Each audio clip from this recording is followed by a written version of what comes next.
Entrevista. O tema de hoje é trabalho híbrido. A entrevista foi realizada pela repórter Samantha Flor. Acompanhe. Eu converso com a presidente do Tribunal Regional do Trabalho da 16ª Região, no Maranhão, desembargadora Márcia Andréa Farias. Desembargadora, seja muito bem-vinda ao nosso programa. Obrigada, Samantha. É uma satisfação enorme para mim participar do programa Trabalho e Justiça do TST. Desembargadora, de acordo com a legislação trabalhista, o que caracteriza o trabalho híbrido? O regime de trabalho híbrido, ele combina as duas principais modalidades de trabalho que nós conhecemos, que é a presencial e o trabalho remoto, também conhecido como teletrabalho. No regime híbrido, um trabalhador, ele não precisa estar presente no estabelecimento do empregador todos os dias, podendo trabalhar a partir da sua casa, do domicílio do empregado, ou até mesmo de outro local de trabalho à distância, durante parte da semana ou parte do mês. Esse regime, ele pode ser adotado de duas formas principais. Pode ser a empresa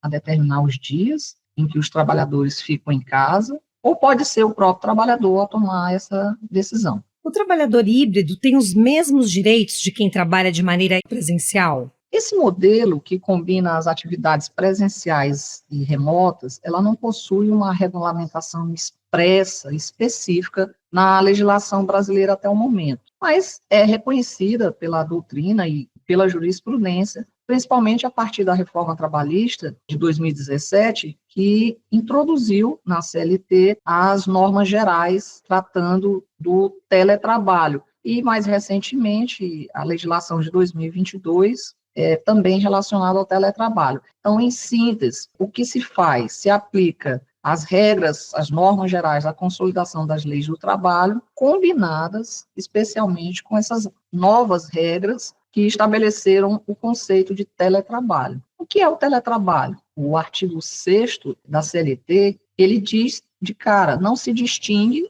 né, entre o trabalho realizado no estabelecimento do empregador, que é o que nós conhecemos, presencial, daquele executado no domicílio do empregado e o realizado à distância, desde que sejam caracterizados os pressupostos da relação de emprego. E quais são os pressupostos da relação de emprego? Dentre eles, o mais importante, a subordinação jurídica. Ele, o definidor da existência de uma relação de emprego, é o principal elemento. E o parágrafo único do artigo 6º da CLT, ele diz: os meios telemáticos informatizados de comando, controle e supervisão se equiparam para fins de subordinação jurídica aos meios tradicionais que todos nós já conhecemos, aqueles pessoais e diretos de comando, controle e supervisão do trabalho alheio. Então, em síntese, posso afirmar que, quando falamos de um trabalho híbrido, que se aplica uma parte presencial e uma parte telepresencial, principalmente quando se diz respeito aos dias de forma telepresencial, o ideal, e é o que a legislação diz, é que o contrato ele é individual e deve ser formalizado por escrito, especificando as condições e regras aplicáveis, como, por exemplo, o fornecimento de equipamentos, o reembolso de despesas, a jornada de trabalho, porque são elementos definidores no ato da contratação. Como deve ser realizado o controle de jornada? O empregador pode exigir marcação de ponto somente nos dias em que o trabalho for prestado presencialmente? No regime presencial, 100% presencial, nós já sabemos que a marcação de ponto ela é obrigatória para aquelas empresas com mais de 20 empregados. Ou seja, valem aquelas regras gerais da CLT, o limite de 8 horas diárias, 44 horas semanais, salvo previsão de forma diferente em acordo coletivo ou contrato individual de trabalho. Nesse modelo de teletrabalho ou híbrido, na qual nós temos os dois, nos dias em que a atividade ela é realizada fora das dependências da empresa, não existe essa obrigatoriedade para registro de ponto. Pode-se optar por dispensar o controle ou implantar a marcação de forma remota. Seja qual for esta definição, como eu disse anteriormente, recomenda-se que as partes estabeleçam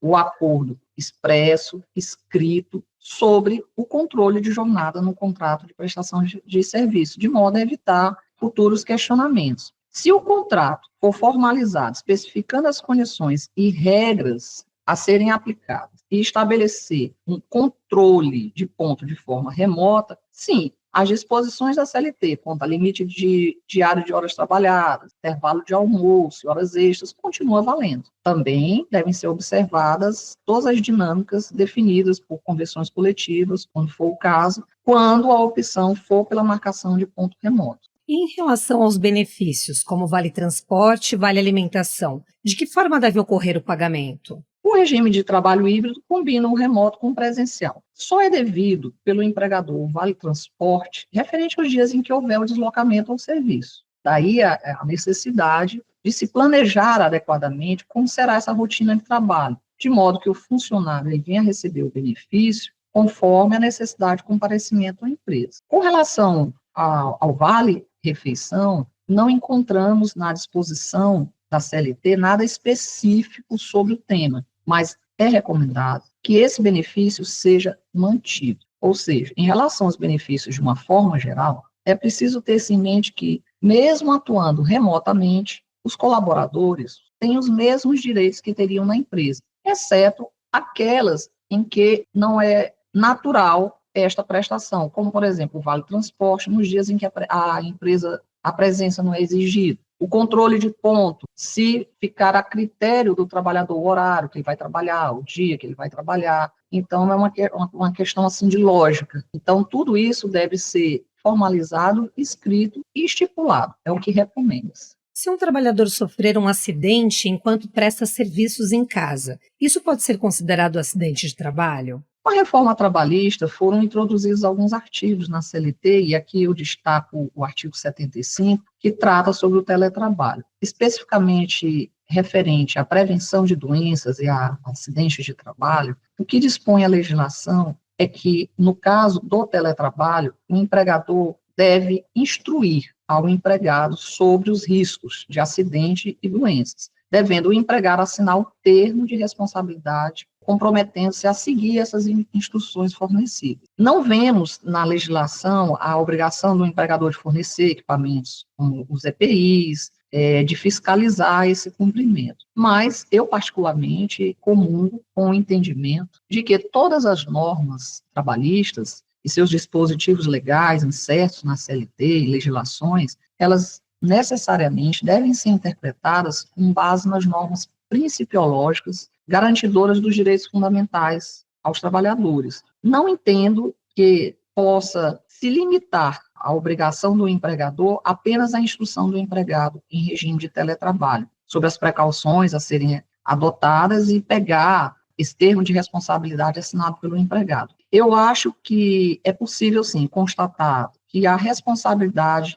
do empregador quanto à saúde e segurança dos trabalhadores não se resume a isto. E o empregador possui responsabilidade civil objetiva quando não cumpre as suas obrigações quanto à saúde e segurança dos trabalhadores. Então, vamos aqui aclarar tudo que eu disse. Na hipótese de um acidente que ocorre em casa, durante o trabalho híbrido, penso sim que pode ser considerado um acidente de trabalho, desde que esteja relacionado com as atividades profissionais, seja durante o horário de trabalho e resulte em lesões corporais ou perturbações funcionais. Cito como exemplo, para aclarar a minha fala, o esforço repetitivo, porque realizado em casa seria diferente de realizado no local do domicílio do trabalhador. A síndrome de burnout, que também é um estresse pelo acúmulo de tarefa. Nós sabemos que no teletrabalho, geralmente não há um controle de ponto, mas há uma exigência de tarefa, de produção. Então, pode acontecer um acidente de trabalho com uma síndrome de burnout, transtornos de ansiedades,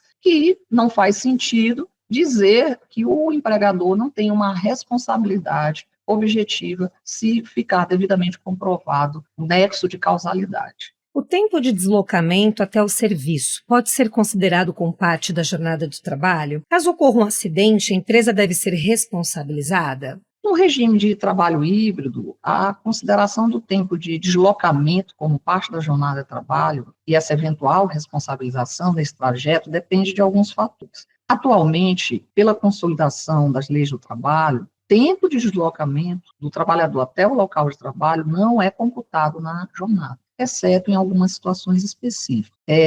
Esse tempo, esse deslocamento, só é considerado se houver uma exigência expressa da empresa para que o trajeto ocorra em condições especiais. Vamos citar aqui como exemplo, um uso obrigatório de um transporte fornecido pela empresa para locais de difícil acesso. Nós temos aqui no Maranhão, eu falo aqui do TRT da 16ª região do Maranhão, a Vale do Rio Doce, a Lumar, que costuma fornecer esse transporte pela empresa para esse deslocamento, porque é de difícil acesso, não tem transporte público, é distante. Então, neste caso, nessas hipóteses, é considerado, sim, como um tempo à disposição do empregado. No caso do teletrabalho, se houver uma necessidade de deslocamento para reuniões presenciais que não estejam naquela rotina, vamos supor que no contrato individual ficou estabelecido que fosse uma vez por semana, na quarta-feira, e eventualmente chama num horário inadequado, num local diferente do habitual. Então, nessas hipóteses, podemos considerar que sim, há a possibilidade de se